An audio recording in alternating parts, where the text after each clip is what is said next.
Hello students, क्या आप जानते हैं कि हमारी अर्थ पे टोटल कितनी स्पीशीज होंगी?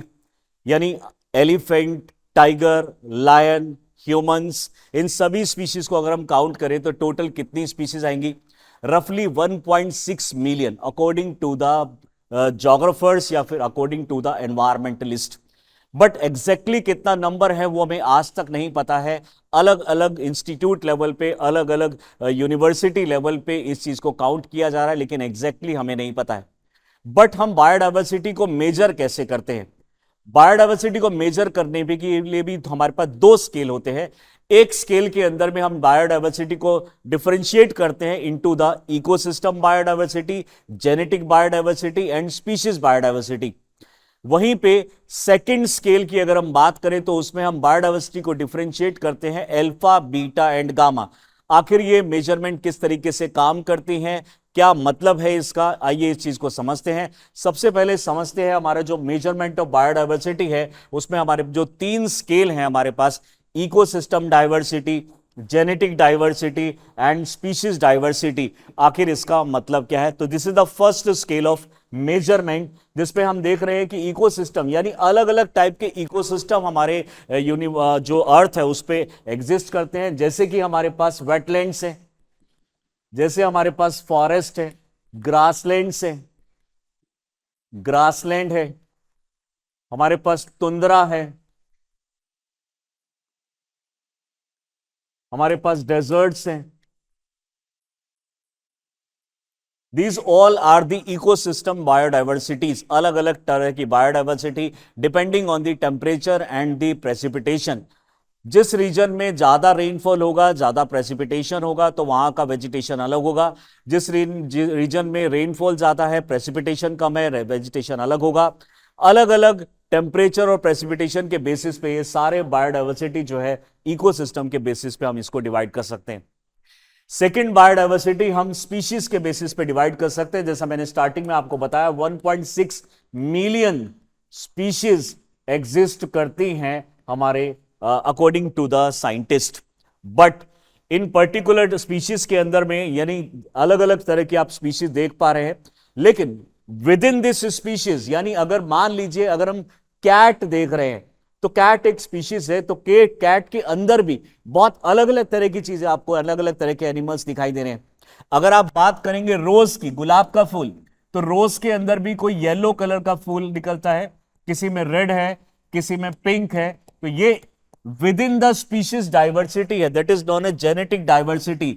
ऐसे ही डॉग्स के लिए भी आप देख सकते हैं, डॉग्स में भी कोई लैब्रा डॉग है, कोई पामेलियन डॉग है। तो अलग अलग तरह के जो डॉग्स होते हैं उनकी भी स्पीशीज जो होती है उनको हम बोलते हैं जेनेटिक बायोडाइवर्सिटी। तो हमने देखा तीन तरह की डाइवर्सिटी होती है।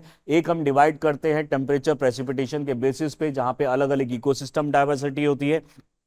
इन इकोसिस्टम डाइवर्सिटी के अंदर में स्पीशीज डाइवर्सिटी होती है। अलग अलग तरह के एनिमल्स, अलग अलग तरह के प्लांट्स, अलग अलग तरह के ऑर्गेनिजम्स रहते हैं, और उन पर्टिकुलर स्पीशीज के अंदर भी अगर कोई वेरिएशन है that comes under the genetic diversity, जो कि एक जेनेटिक पूल की वजह से आती है, जेनेटिक वेरिएशन की वजह से आती है।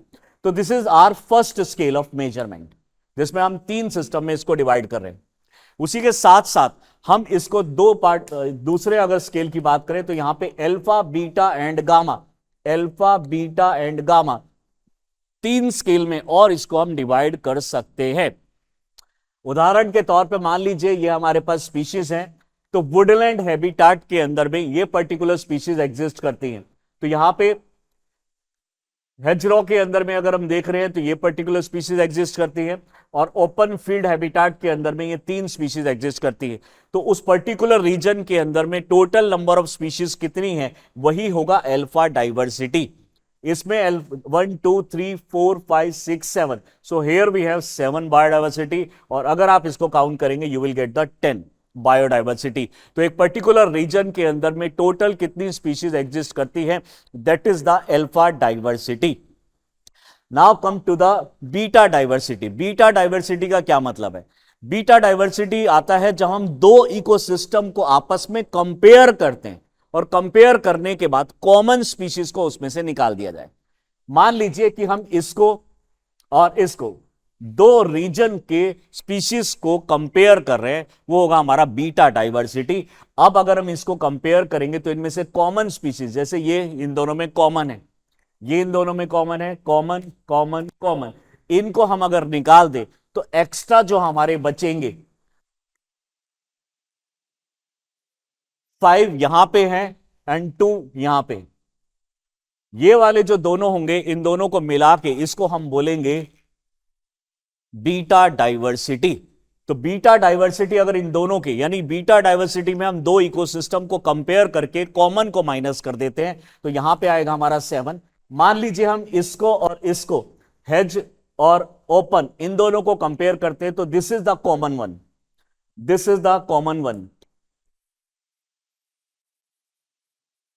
तो इस पर्टिकुलर को अगर हम यहां से कॉमन को निकाल दें तो इन दोनों के अंदर में ये वाला यहां पे 2 और यहां पे आ जाएगा हमारे पास 1 2 3 4 5 6, तो ये दोनों हो जाएगा हमारे पास 8।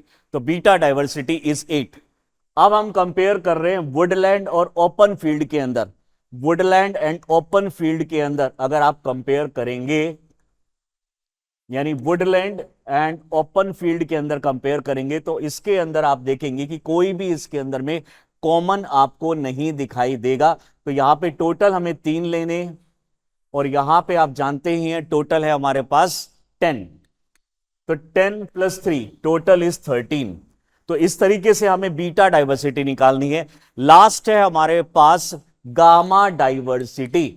गामा डाइवर्सिटी, तो गामा डाइवर्सिटी को कैसे निकालेंगे, इन सब के अंदर में से जो सारे टोटल मिला के, और कॉमन को हमें यहां से फिर भी निकाल देना है। तो अगर आप कॉमन को यहां से निकाल देंगे, अगर टोटल हम मेजरमेंट करने की कोशिश करेंगे तो यहां से जो तीनों में कॉमन है उसको निकाल देना है। अब तीनों में कोई भी ऐसे नहीं है जो तीनों में कॉमन हो, इसलिए आपको यहां टोटल नंबर जो है वो यहां पे देखने पड़ेंगे। तो अगर हम इसके अंदर में देखेंगे तो टोटल हमारे पास आ जाएगा 14। इसको हम इस वाले एग्जांपल से भी समझ सकते हैं। मान लीजिए इस पर्टिकुलर एरिया में ये पर्टिकुलर स्पीशीज हैं, एक स्क्वायर है, सर्कल है, ट्राइंगल है, तो यहां पे टोटल कितनी नंबर स्पीशीज हैं, अल्फा हो जाएगा हमारा 3, alpha is equal to 3। Next इस पर्टिकुलर एरिया में ये एक स्पीशीज हो गया, ये दूसरा स्पीशीज, अल्फा इक्वल्स टू 2। इसमें अगर हम देखेंगे तो चारों अलग हैं, तो alpha equals to 4। Now we are comparing the beta.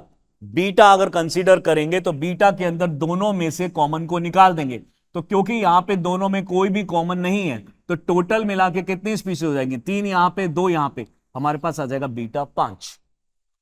यहां पे अगर हम कॉमन को निकाल दें तो ये हमारा कॉमन है, इसको हम यहां से निकाल दें, बाकी 1 2 3 4, तो बीटा आ जाएगा हमारे पास 4। थर्ड है हमारे पास, इन दोनों में से कॉमन को हमें निकाल देना है। इन दोनों में से अगर कॉमन निकाल दें तो ये वाला और ये वाला ये कॉमन है, ये वाला और ये वाला कॉमन है, तो कितना बचा हमारे पास 1, this is 2 and this is 3, तो बीटा इक्वल्स टू 3। तो हमारे पास बीटा आ जाएगा इस पर्टिकुलर केस में 3। अब अगर हम निकालना चाहते हैं गामा, तो गामा क्या होगा, इन तीनों में से कॉमन को निकाल के बाकी जो आएगा, यानी टोटल नंबर ऑफ स्पीशीज जो आएगा वो हम यहां पे काउंट कर लेंगे। तो इनमें से अगर हम कॉमन निकाल दे तो कॉमन है ये वाला, इसको यहां से हम निकाल दिया जाए, ये वाला कॉमन है, इसको भी यहां से डिलीट कर दिया जाए। अब हमारे पास टोटल ये वाला जो कॉमन है इसको भी यहां से हम निकाल दिया जाए।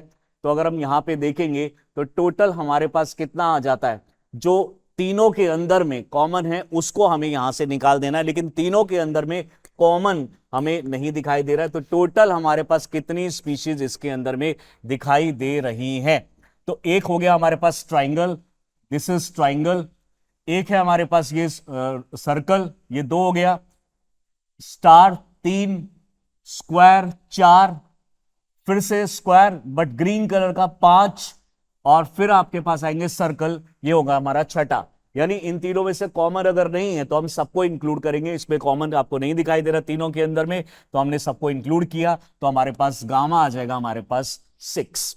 इस तरीके से हम ये मेजरमेंट करते हैं, और यहाँ पे अल्फा बीटा एंड गामा को आइडेंटिफाई करके उसके हिसाब से ही हमारे जो प्लान्स है, गवर्नमेंट ऑफ इंडिया के जो प्लान्स है, स्टेट गवर्नमेंट के जो एनिमल कंजर्वेशन के प्लान्स होते हैं, जैसे कि नेशनल पार्क डिसाइड करना, वाइल्ड लाइफ सेंचुरी डिसाइड करना, ये सारी चीजें डिसाइड की जाती हैं।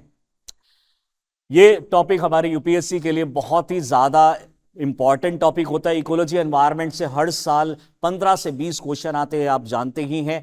अगर और भी इस तरह के इंफॉर्मेटिव वीडियोस को देखना चाहते हैं तो do subscribe our channel Chahal Academy. Thank you.